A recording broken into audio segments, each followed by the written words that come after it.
रत्नों की धार्मिक मान्यता।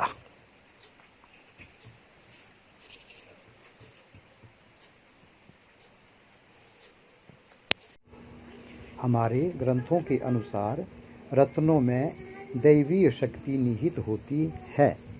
इनका प्रयोग आभूषणों आदि में भी किया जाता है। ऐसा माना है कि रत्न धारण करने से आपत्तियां व रोग आदि दूर हो जाते हैं। भूत प्रेत का साया हमसे दूर भागता है तथा दुश्मन हमला करने से पहले डर जाता है। एक बार राजा अम्बरीश दरबार में बैठे हुए थे। राजा अम्बरीश ने सभी ही बैठे हुए विद्वानों से पूछा कि हमारे सिर पर मुकुट में कितने ही रत्न हैं, बताएं कि इनकी उत्पत्ति कैसे हुई है। लेकिन कोई भी विद्वान इसे बता ना सका। सभी एक दूसरे का मुंह देखने लगे।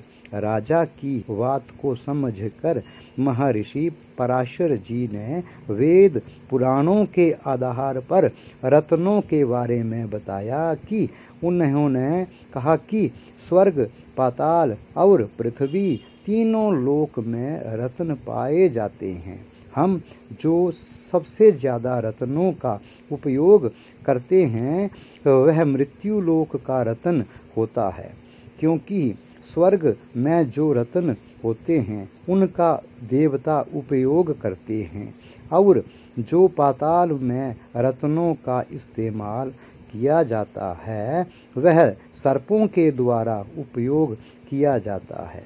स्वर्ग लोक में 4 प्रकार की मणियाँ पाई जाती हैं। पहली चिंतामणि, दूसरी कस्तूरमणि, तीसरी रुद्रमणि और चौथी सुमंतक मणि।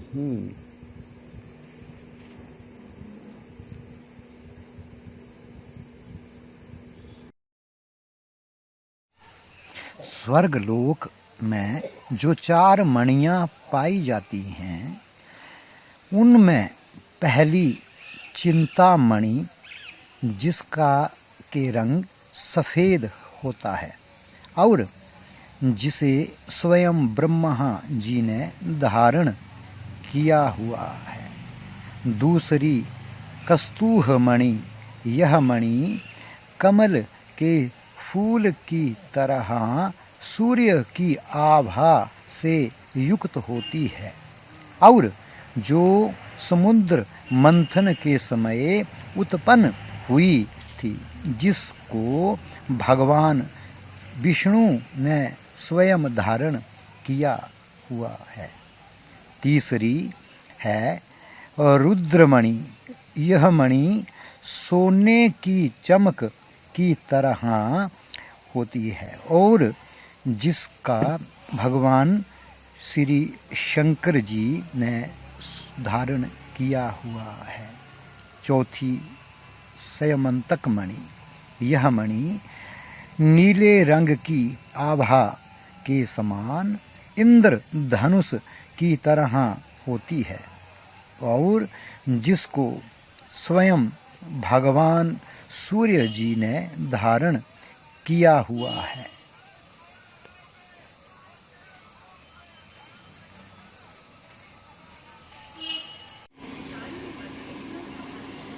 पाताल लोक में रत्न 7 रंग के पाए जाते हैं।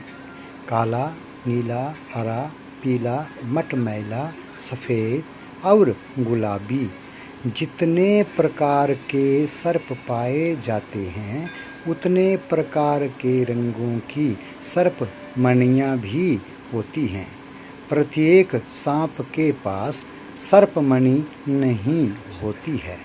इन मणियों के प्रकार से सर्प अपना सब कार्य करते हैं। मणि को बाहर निकाल कर उजाले में अपना भोजन ग्रहण करते हैं। जब मनुष्य धोखे से अगर इस मणि को प्राप्त करता है तो ऐसा माना जाता है कि उस व्यक्ति के पास किसी प्रकार की कोई भी कमी नहीं होती है। यह मणियाँ नागराज वासुकी के पास पाताल लोक में सुरक्षित होती हैं।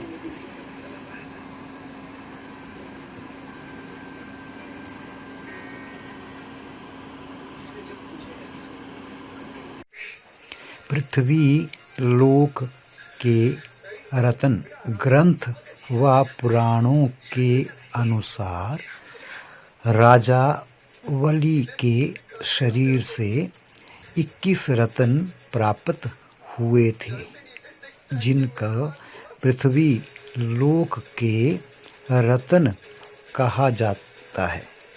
इन रत्नों में मानव जीवन को पूर्ण रूप से प्रभावित करने की क्षमता होती है।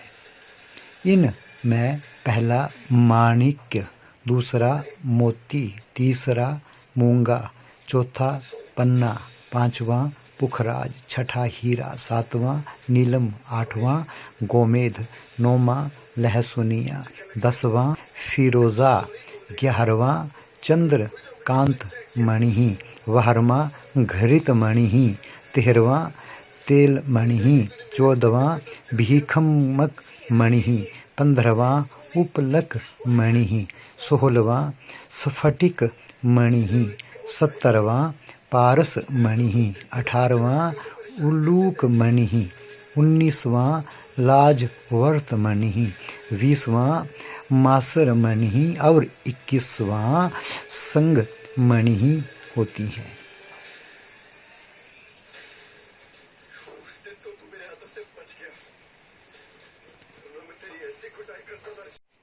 मित्रों, इस वीडियो में मैंने आपको रत्नों की प्रारंभिक जानकारी दी है। अगले वीडियो में रत्नों और ग्रहों के संबंध, रत्नों की प्राण प्रतिष्ठा का महत्व, रत्नों की राशि व जन्म तिथि के अनुसार धारण करने की विधि व उनके दोष आदि के बारे में बताऊंगा और आपको जन्म लग्न कुंडली के अनुसार रत्नों को धारण करने की विधि व किस राशि वाले को कौन सा रत्न धारण करना है, यह सब विस्तार पूर्वक बताऊंगा।